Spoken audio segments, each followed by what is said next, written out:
بسم الله الرحمن الرحیم.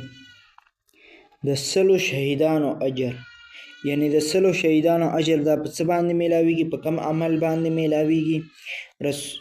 کله چې په امت کې فتنه او فساد خور وي، خلکو د رسول الله صلی الله علیه وسلم په سنت باندې عمل پریښی وي او په دې وخت کې یو کس د نبی علیه صلوات والسلام په سنت باندې عمل وکړي او رایج یې کړي، نو داسې کس ته به الله جل جلاله د سلو شهیدانو اجر ورکوي.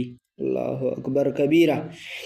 د مشکات شریف حدیث دی، رسول الله صلی الله علیه وسلم فرمایي: من تمسک بسنتي عند فساد امتی فله اجره 100 شهید. څوک چې زما د امت د خرابېدو او فساد په وخت کې زما په یو سنت باندې عمل وکړي، نو دې ته به د سلو شهیدانو اجر میلاویږي.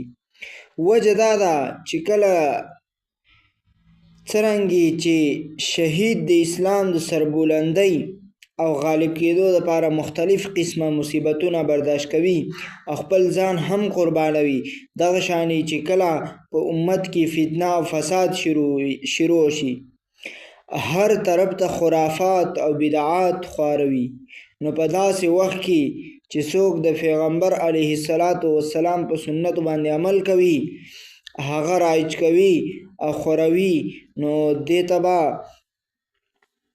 هم په دې لاره کې بېشماره تکلیفونه او مصیبتونه را رسي. نو ځکه دې ته